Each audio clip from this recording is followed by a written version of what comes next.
अब बहुत सारे संसार के भक्तों के मन में होता है कि मरने के बाद नरक में नहीं चला जाऊं। सब कर्म करते रहेंगे संसार में, लेकिन मरने के बाद नरक में भी नहीं जाना चाहते हैं। तो नरक से स्वर्ग में ले जाने वाले कौन है? कौन है नरक से स्वर्ग में ले जाने वाले?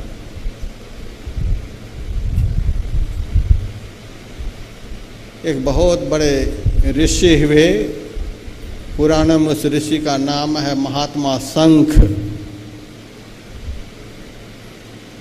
उनका वचन है, किंग दानेन किंग तपसा किमन्य तीर्थ सेवया श्री गुरोरर्चितो जेना पादो तेना अर्चितो जगत।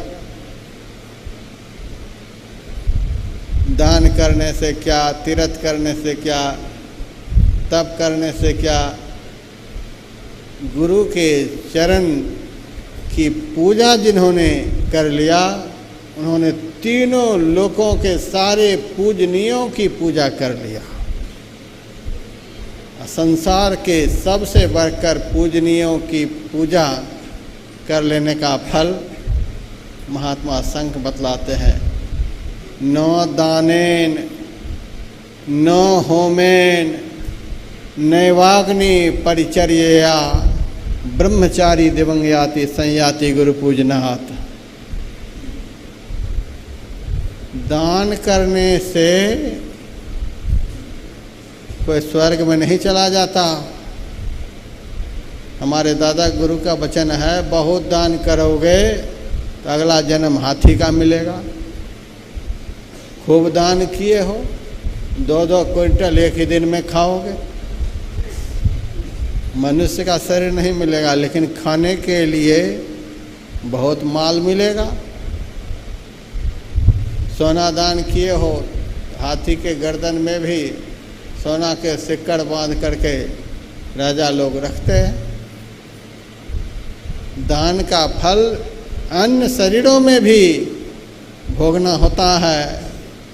किंग दानेन, दान करने से स्वर्ग नहीं मिलता है। किंग तपसा, तपस्या से भी स्वर्ग नहीं मिलता है। बड़े बड़े राक्षसों ने तप किया, बहुत तप किया है, हजारों हजार वर्ष तक तप किया है।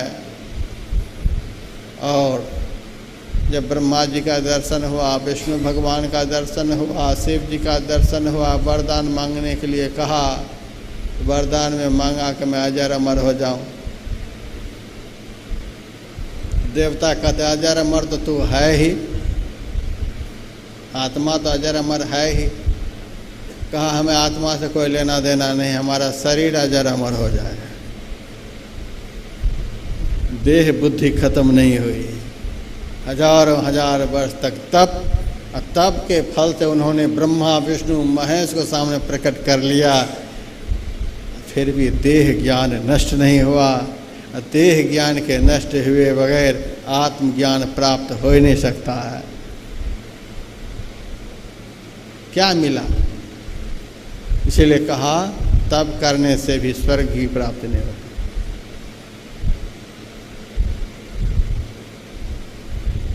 किंग दानेन किंग तपसा किमन्य तीर्थ सेवया, धर्मशास्त्र में लिखा हुआ है। अब महात्मा शंख कहते न दानेन न होमेन नैवाग्नि परिचर्या, अनेकों यज्ञ करने से भी स्वर्ग की प्राप्ति नहीं होती है। स्वर्ग की प्राप्ति के लिए कहते हैं ब्रह्मचारी दिवंग याति संयाति गुरु पूजनात्। गुरु के चरणों की पूजा करने से, गुरु के चरणों की सेवा करने से शिष्य को स्वर्ग की प्राप्ति होती है।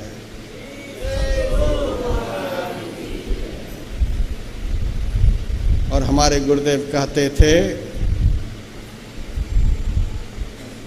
स्वर्ग नरक के भ्रम में कोई मत रहना। अंधकार को ही नरक कहा गया है और प्रकाश को ही स्वर्ग कहा गया है।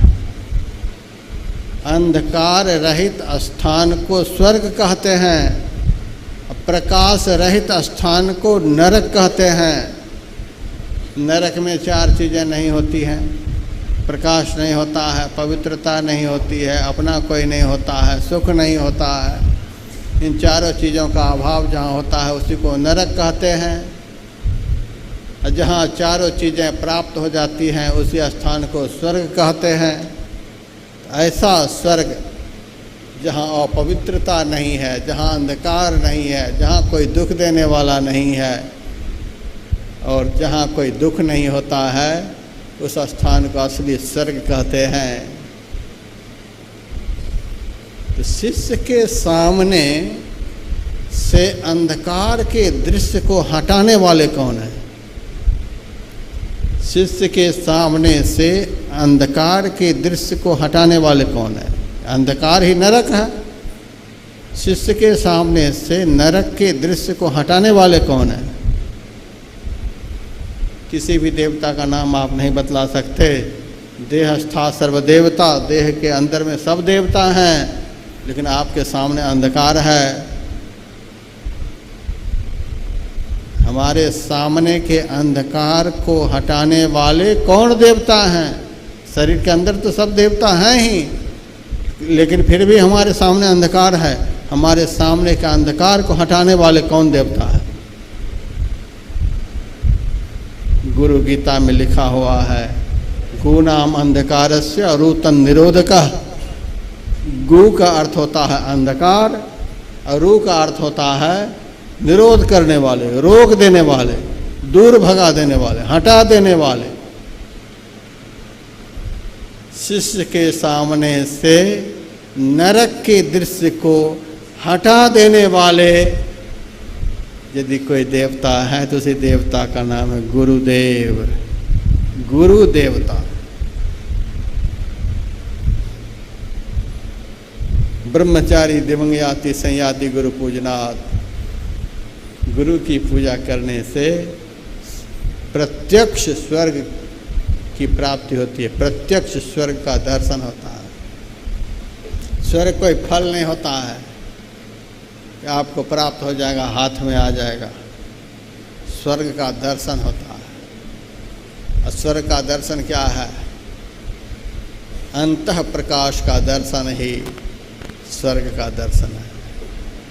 जिन्होंने अपने अंदर में प्रकाश का दर्शन कर लिया, उनको स्वर्ग में जाने की जरूरत नहीं है, वह तो स्वर्ग में ही है। वह स्वर्ग में ही है। स्वर्ग हमारे सामने है। सामने का अंधकार हट जाए, स्वर्ग हमारे सामने है। और सामने से प्रकाश हट जाए तो नरक हमारे सामने है। दोनों हमारे सामने ही है। हमारे सामने से प्रकाश को हटाने वाला पाप है और हमारे सामने से अंधकार को हटाने वाले सद्गुरु हैं। सद्गुरु की कृपा से सामने का अंधकार दूर होता है। रूतन निरोध का, जो अंधकार को रोक करके, खबरदार हमारे शिष्य के सामने तो जा नहीं सकता है। जो अंधकार को रोक करके शिष्य के सामने प्रकाश पुंज को प्रतिष्ठित करते, उन्हीं को गुरु कहते हैं। संयाति गुरु पूजना। अब जल्दी जल्दी में माँ पार्वती का एक उपदेश सुना देता हूँ।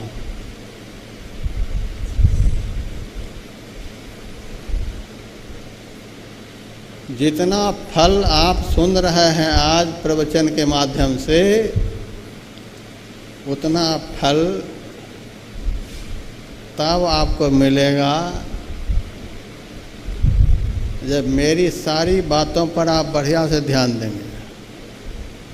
मैं ही को आन नहीं सूझा, फकत गुरु ही आधारा है। यदि इस मूल मंत्र को आप बढ़िया से पकड़ लेंगे तब सारे फल आपको हाथ में प्राप्त हो जाएंगे। इस मूल मंत्र को छोड़ देंगे, सब जगह हाथ पैर मारते रहेंगे, तब मैं गारंटी नहीं ले सकता। हजारों के हाथों में अपना हाथ पकड़ा देने वाले जो भक्त हैं, उनके भविष्य की गारंटी साधु नहीं लेता।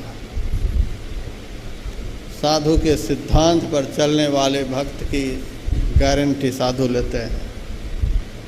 मैं ही को आन नहीं सूझा, फकत गुरु ही आधारा है। जब इस तरह की श्रद्धा को परम संत बाबा देवी साहब ने देख ली, तब बाबा देवी साहब ने गुरुदेव के लिए कहा, लाला तुमको जीवन में रोटी मिले चाहे नहीं मिले, तुम्हारी बराबरी का इस मजहब में दूसरा कोई नहीं हो सकता है।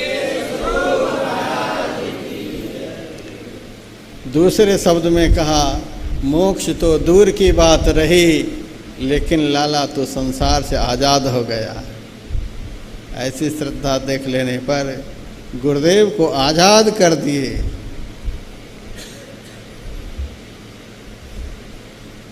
आज़ाद का अर्थ होता है जिनका संसार में कोई शत्रु नहीं, उसी को आज़ाद कहते हैं। गुरुदेव को बाबा देव साहब ने आज़ाद कर दिया। ऐसी श्रद्धा। माँ पार्वती का उपदेश है। बहुत सारे धर्म ग्रंथों में भगवान शिव पार्वती जी को समझा रहे हैं। एक ही ऐसा धर्म ग्रंथ है जिस धर्म ग्रंथ में पार्वती जी शिव जी को उपदेश दे रही है।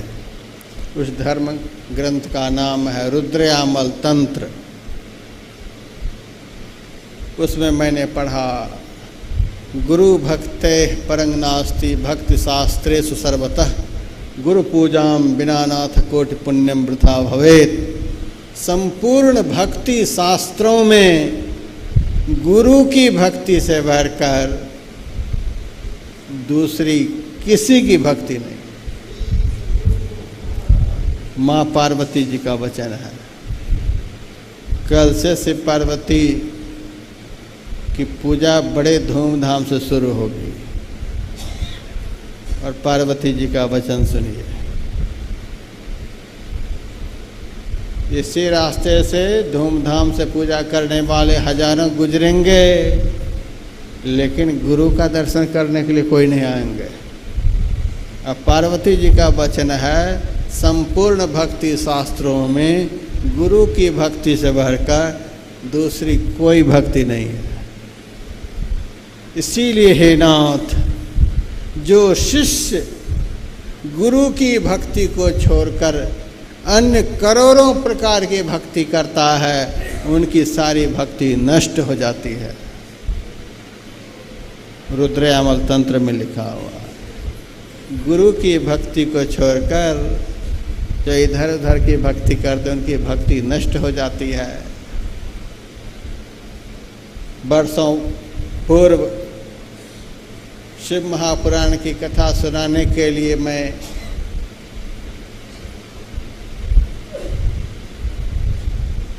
अमरनाथ गया था।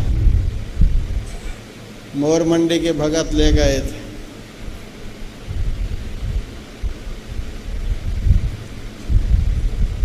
अमरनाथ की गुफा से 11 किलोमीटर पहले ही भंडारा लगता है।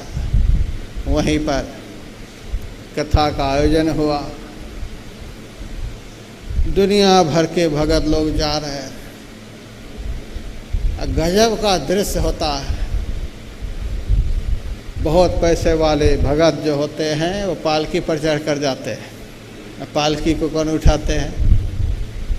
4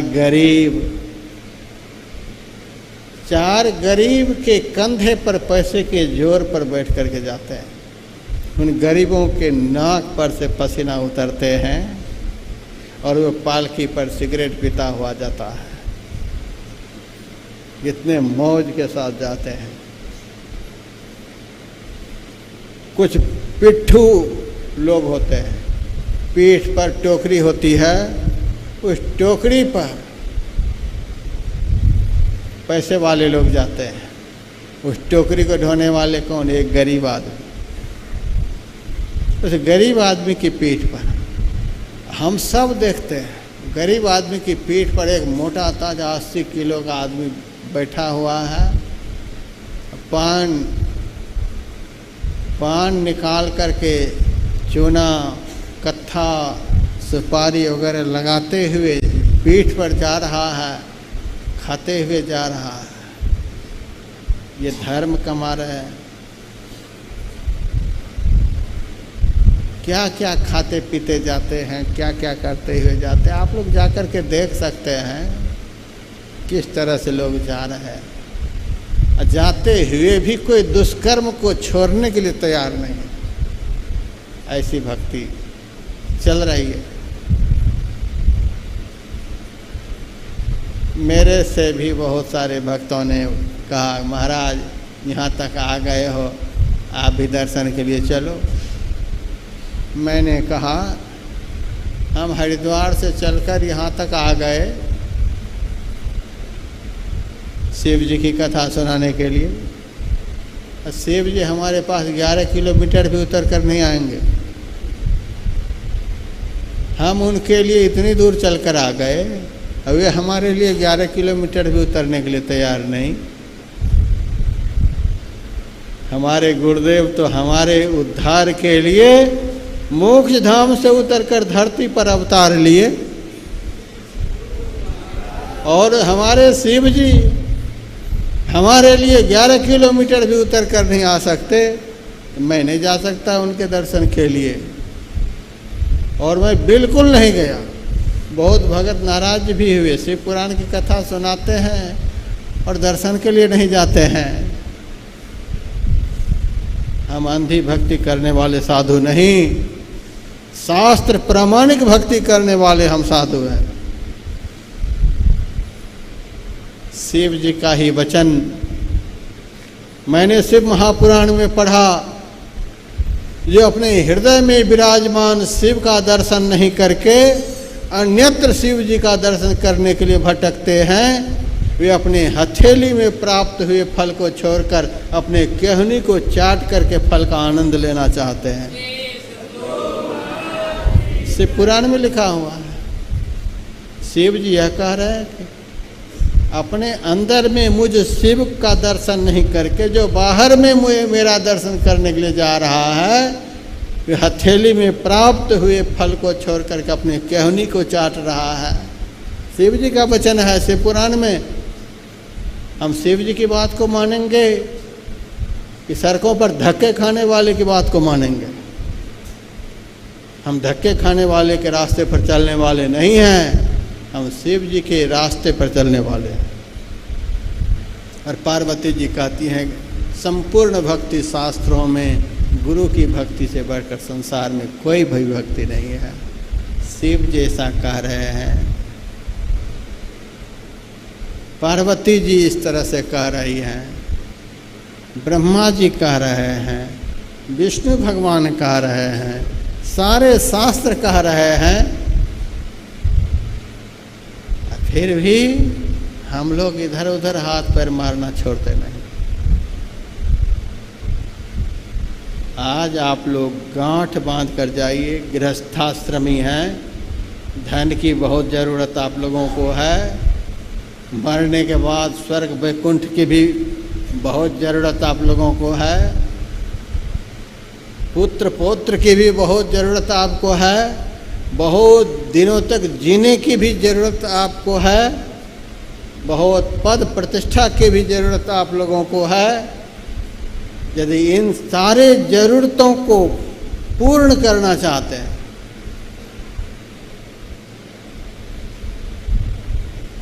गुरुमभ्यर्च वर्धन्ते आयुषा यशा श्रिया। गुरु की पूजा करने से ये सब बढ़ने लग जाते हैं, आज दिन से बढ़ना शुरू हो जाएंगे। गुरु की नित्य कर पूजा, जगत इन सम नहीं दूजा, मही को आन नहीं सुझा, फकत गुरु ही आधारा है। समग्र त्योहारों से बढ़कर यह त्योहार है। संसार के सारे त्योहारों को मना लेने के बाद भी त्योहार मनाने के लिए बाकी रह जाता है। भारत में त्योहारों का अंत नहीं है। संसार के सारे व्रत पर्व मना लेने के बाद भी व्रत पर्व मनाने के लिए बाकी रह जाता है। संसार में सबकी आराधना उपासना कर लेने पर भी आराधना उपासना करने के लिए बहुत बचे रह जाते हैं, लेकिन गुरु की आराधना कर लेने पर आराधना के लिए कोई बचते नहीं है। गुरु की पूजा कर लेने पर अन्य कोई भी पूजा के लिए बाकी बचते नहीं हैं। गुरु का पर्व मना लेने पर कोई पर्व मनाने के लिए बाकी बचते नहीं हैं। गुरु तीर्थ का सेवन कर लेने पर दुनिया का कोई तीर्थ सेवन करने के लिए बाकी बचते नहीं हैं।